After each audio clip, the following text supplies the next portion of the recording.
One series I've always loved as a kid was Madagascar. I remember watching the movies and the shows all the time. I love the silly animals talking like humans. It's been a while since I've revisited them, but I thought that this was finally time to do it in this video. So I'm going to go through each of the 4 movies and rank them to see if they still hold up as an adult. And who knows, if this video does well, I'm down to watch all these shows if people want to see. Without further ado, let's get into the first movie ever in this series.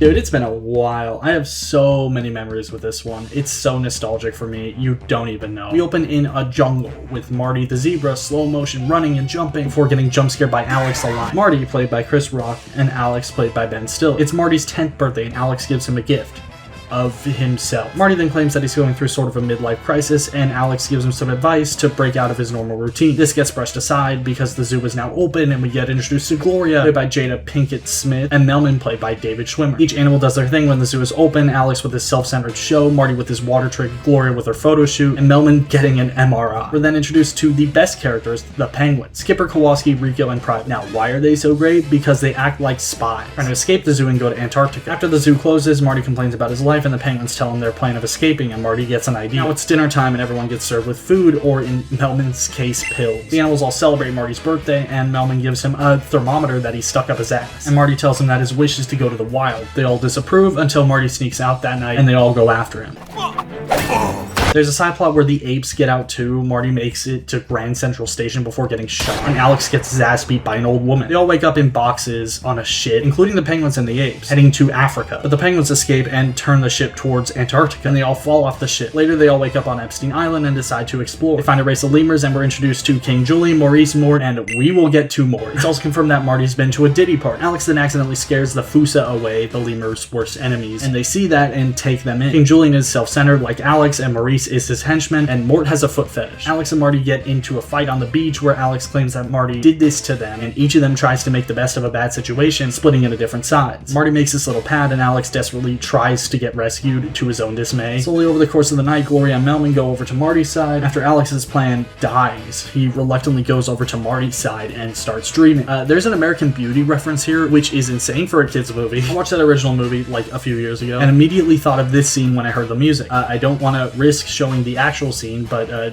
use your imagination. Turns out Alex was licking Marty's ass in his sleep, which is odd. And they wake up the next morning in the Lemur's King, where they all serve them, essentially. They make friends, and then Alex and Marty have a fun time in the wild. Alex gets a random spout of energy fueled by hunger, and it ends with him biting Marty's ass again. He immediately regrets it and is exiled from the kingdom. During the Dark Night of the Soul scene, where Alex and his friends are all down in the dumps, What a Wonderful World starts playing. And this was probably my generation's introduction to the song.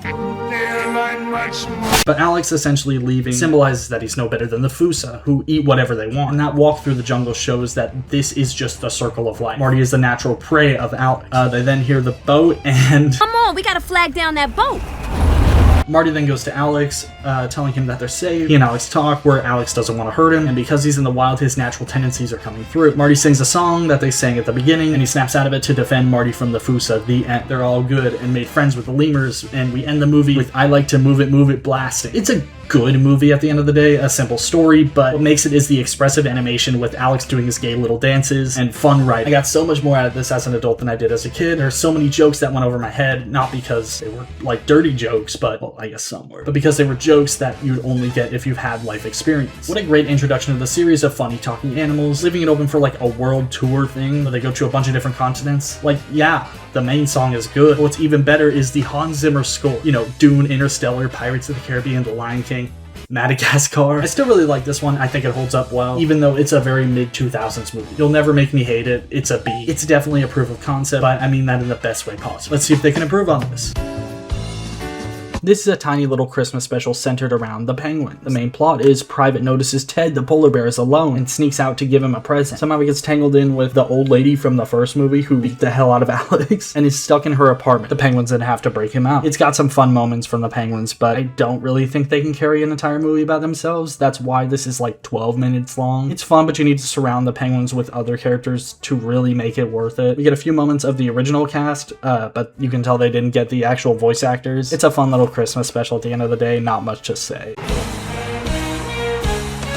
Okay, so is it Madagascar 2 Escape Africa, or is it Madagascar Escape to Africa? I never knew it as a kid. Anyway, the movie opens in Africa where young Alex is shown to be training with his dad, but he doesn't pay attention because he does his gay little dances. Another gay lion played by Alec Baldwin challenges Zuba, Alex's father, to a fight, and while they're fighting, Alex gets kidnapped by Poach. Zuba runs after them, but ends up dislodging the box and he's into the ocean. And somehow Alex ends up in New York City where he's adopted by the zoo. He's a natural, and we also get some sexual tension between Melman the giraffe and Gloria the hippo. Yeah. There's this weird music video part where everybody just shakes their butts and the lemurs give them a plane piloted by the penguins. Already we're off to a great start with Julian rushing everybody on because he doesn't want more to join, and the penguins barely know how to pilot the plane. The jokes are immediately funnier, the comedic timing is incredible, and you can tell why they spent a while on this. Hey, Mort.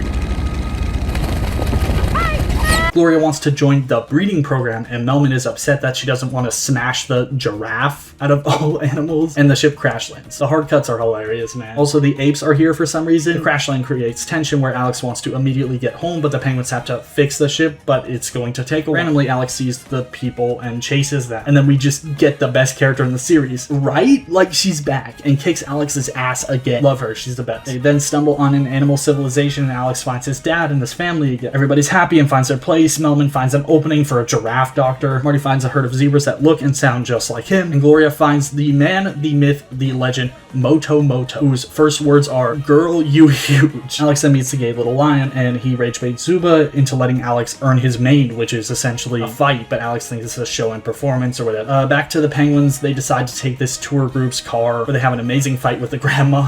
Is she dead? No. She then takes all the people in the tour group to survive in the wilderness. Back to Alex, he's baited by the gay lion into choosing Tsitsi as an opponent for the battle. He loses and is banished from the pride since the gay lion manipulated his dad into stepping down as the alpha. Meanwhile, Marty feels like he's less unique in the tribe since everybody's just like him. And Gloria feels like Moto Moto just likes her for her body. This movie's wild, man. And Melman confesses her feelings to her. The watering hole dries up and Alex goes to try and fix it, but not before Marty gets mad and Alex can't tell him apart from the herd, but he can. Wow. And then they go off together. There's a misinterpretation where Julian thinks that they have to sacrifice someone to the gods to get the water back. Sure, Melman sacrifices himself, I guess. Now, about maternity leave. Maternity leave? You're a male. The penguins and the apes lock in to fix the plane, while Alex gets kidnapped and Zuba saves him. There's a big final act where they bust up the dam that the humans built, which is the real reason the watering hole got dried up, and Alex does his gay little dance to save him and his dad, and Melman tries to sacrifice himself to save the watering hole. Gloria stops him, and Mort sacrifices the shark that's been chasing him all movie. And the water comes back. Melman and Gloria get married, and they spend some time in Africa. The end. What an upgrade in every single way. It's funnier, it's tighter, the script is wild, the animation is better, the music is more iconic, so many amazing ideas. The real conflict comes in way too late, but I don't care, since this is just fun to see these characters interact with the environment. If we're just going to follow them through different continents like this, I'm so down. It's an A tier. Have we peaked or are we just getting started? This is technically part of the series. It's a 30-minute Christmas film that's made for TV.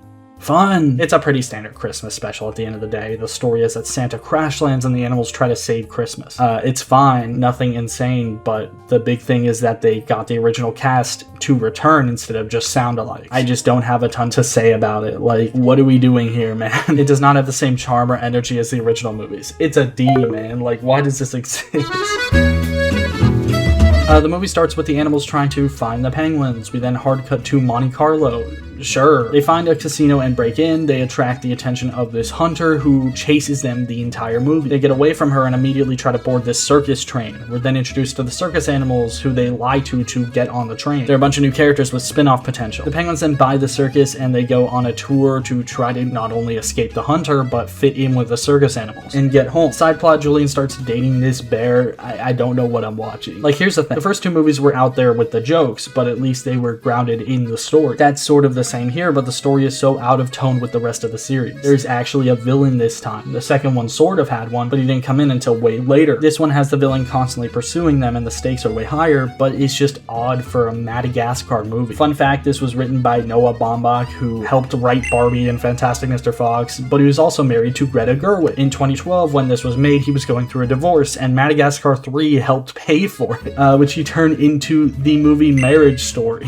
which he wrote and directed. Just insane. But Madagascar 3 isn't the worst movie ever. I spent a lot less time talking about the plot of it because things just happen. There's no like correlation. The story isn't anything to write home about, but it's got that classic Madagascar charm that Merry Madagascar did not. I just don't have a lot to say about this one. It's fun, but fine. There's a lot of licensed music this time around, and the animation is better. It's a C. I'm starting to miss those earlier ones, if I'm honest.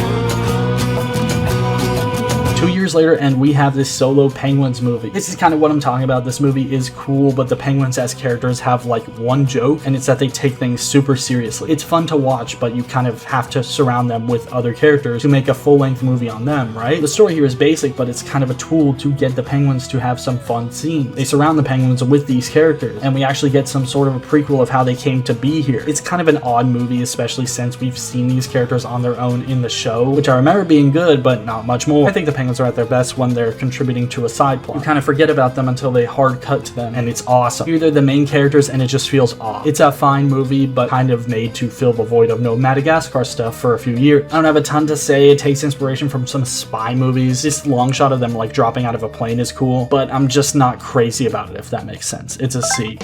And those are the Madagascar films. I know they want to do another mainline movie, and there are TV shows that I never touched on, but damn, what a series. Even the worst ones here are better than most series in general. I mean, it's a good series full of great moments with memorable characters. I think it just peaked at that second one in particular. That's just me though. I know people genuinely prefer that first one, which is still great, but that second one is just so funny, man. Like, I had my problems with this whole series, but I think DreamWorks cooked with it. It came out at a perfect time for me, helping me define my sense of humor and personality through these movies. They raised a generation of kids on Madagascar films. And while I'm a little skeptical on the concept of Madagascar 4, there are other DreamWorks movies that have shown me that they still got it. As long as they don't do a live action one, I swear. I guess you could call it nervously excited. But for now, consider this the end of the Madagascar movies. 100 likes and I do the TV shows.